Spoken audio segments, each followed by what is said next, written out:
دقوا لبابي راح بكون أول واحد بوقف معهم. بوج عمك؟ مع الحق قول إن شاء الله ما حدا لا يدق بابي ولا يجربني ولا يقصدني. الفنان القدير والنجم المبدع دوما يسعدنا عندما نراه. نورتنا حبيب القلب. هذا من ذوقك، مع انه غريب عم تقول لي كل ما حدا يشوفني بيبتسم. كثير ناس بس بتخاف بس تشوفني لانه ما في عندي ولا دور بخلي واحد يبتسم. دائما انت بتزرع هيك فينا امل حلو. اطلالتك لحالها بتنورنا. الحمد لله. الفنان القدير خالد السيد ابو صبحي، مثل كل الناس. اذا ما في شغل كيف بيكون؟ يعني دائما في رياضه، في سباحه، في زياره عند الاصحاب، في اجتماعات، في لقاءات، في قراءه. تمام. يعني في مليون شغله بقدر فيها. مسلسل الهيبة، نحكي شوي عن الهيبة. مسلسل الهيبة، شو أكتر مشهد هيك حلو؟ مشهد هيك حلو، ذكرى حلوة. والله يا حبايب، أنا بالنسبة لي كل مشاهدي أو كل يعني المشاهد اللي ذكرياتها كتير حلوة. يعني حتى من أول حلقة لثاني حلقة لما كنت ممتعة وفيها حركة، إنه لما من السجن خربت الدنيا. يعني فكل هاي ممتعة. ما طلعت السجن لأنه قتلوني. الله يسعدك يا رب. الكوميديا أنت بعيد عنا، شو السبب؟ ما بنشوفك دائما بأعمال كوميدية، شو السبب؟ يا أخي ما وصلتنا نحن شركات الإنتاج بس تركب شخصية على أي حدا كان خلص بيركبوه عليه. أنا بحب ألعب يا 100 مرة قلت له أنا بحب ألعب دراما. تمام. لأنه أنا كوميديان. انه خلص خالد السيد هذا هو يا رئيس عصابي، يا بيهرب مخدرات، يا محقق، يا شو يعني اي شيء في عنف. يا سيدي الله الرزق علينا، يعني بالنهايه ديما الادوار علينا. دائما ادوار الشر بتكون هيك، شوفوها انه خلص هذا الممثل هو دائما دور الشر، خلص صار براس الكاتب والمنتج والمخرج. بتشوف هذا الشيء مناسب لإلك، انه خلص انت تعودت على هذا الشيء؟ مش قصة تعودت، قصة انه ركبت براس الناس ولازم تعطيه حقه يعني للدور. تمام. يعني انا ما حدا حاول يجرب انه يعطيني دور ثاني دراما بأي حنون او فينا خط كوميدي. تمام. لانه انا كنت بالحياة غير شخصيتي يعني بالميزان. يعني انا شخصيتي مرحة ومزح وضحك، بس هيك ركبت براسه ما مانع. يعني ضل بأدوار الشريرة، لأنه الحمد لله رب العالمين عم بعطي الدور حقه. يعني المشاهد عم بيأكد لي إنه أنا عم بعطي الدور حقه، لأنه فعلا بصدق إنه أنا هيك. فهي شغلة، هذا شغلة نجاحك واستمراريتك بهالعمل. دائما النجاح بيرسم طريق حلو. الهيبة كان سبب نجاح أساسي لك؟ يعني النجاح الحقيقي بدأ بالهيبة؟ لا عم بحكي أنا هون على نقطة إنه في الوطن العربي كانتشار أكبر. لا، أنا عندي شغلات كتير بالوطن العربي، بس هو إيش الهيبة عمل ضجة كمان بالوطن العربي. يعني كل مسلسل بيجي بموسم بيعطي ضجة.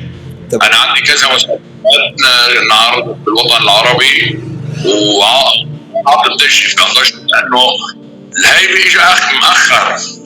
تمام. عرفت كيف؟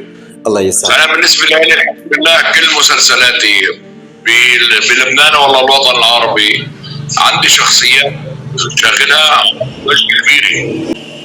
تيم حسن بالهيبة، إلك كتير مشاهد مع تيم حسن، أستاذ تيم بالهيبة. شو هيك أكتر مشهد هيك ولو إنه شو بدي أشرح لك، مشهد هيك طريف، ذكرى حلوة؟ على كل يعني مشاهدي أنا وتايم ذكريات حلوة، لأنه أنا كانت معرفتي بتايم تشيلو. تمام. كانت معرفة جميلة جدا، وكل مشاهدي وكل مواقفي وكل لقاءاتي معه كتير حلوة ولطيفة، لأنه تايم صديق صدوق، عرفت كيف؟ بس بالتصوير الواحد بيعطي حقه. مزوحي كتير أبو ورد، الله يخلينا يا رب. أعمالك هلا في شي عم بتحضر لنا أعمال هاي السنة إن شاء الله؟ في شي هلا قيد التحضير؟ والله إن شاء الله إن شاء الله، بعد ما إنه عملنا هلا العمل برمضان نقطة انتهى، أنا وعابد فهد وأنا السيارة وعادل كرم وجورج شلهوب، والحمد لله كمان يعني اخذ ضجه مثل ما عم تقول الهيبه، اخذ ضجه كدور الي، انا كان اخذ ضجه وبدفن اموال فتش الناس. الحمد لله انه هلا في تحضير الموسم اللي هو نحن طبعا بلش بالشتاء، لانه بالصيف كل الناس تكون على البحر وما عندها وقت تحضر تلفزيون. تمام. بداياتك كيف كانت؟ يعني بداياتي طبعا مش كل الناس مرت فيها، لانه هلا كل الشباب كله عم يدرس ويتخرج وتعلم. نحن بداياتنا كانت ما جامعة، لا دخلنا معهد، بداياتنا كانت تعلمنا بالشارع، حبينا ونحن اصلا بنفسنا. تمام. يعني لا كان في ولا شيء، والحمد لله رب العالمين وصلنا لما نحن عليه اليوم، انه قدرنا نبني حالنا بحالنا، لانه يعني اعطيناه حقها وهي اعطتنا حقها معنا. يعني رسالة حلوة منك لخريجي المعهد العالي للفنون المسرحية، وحتى الناس مثلا الخريجين عنكم بلبنان اللي ما عم بيلاقوا شغل مثلا بالوسط الفني، شو ممكن توجه له رسالة حلوة؟ هلا اول شيء يعني شغله بسيطه، طلعنا السلم بدرجه لحتى يبين شو عنا. يعني حتى لو متخرج واخذ كلمه يحكيها يعني بيلفت نظر المنتج والمخرج، حتى الكاتب ذاته يعني بيقول لك انه والله هذا الشغل طلع منه. يعني احيانا في مدرسين العفو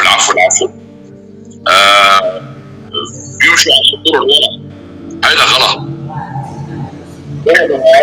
بدها قناعه، بدها ثقه بالنفس، بدها مثابره، يعني نص تمام. بدك تقراه وتركب شخصيته 100% لحتى يظهر مواهبك، لانه انت عندك مواهب. لو ما عندك مواهب ما بتفوت معهد تخرج وبتصمم انك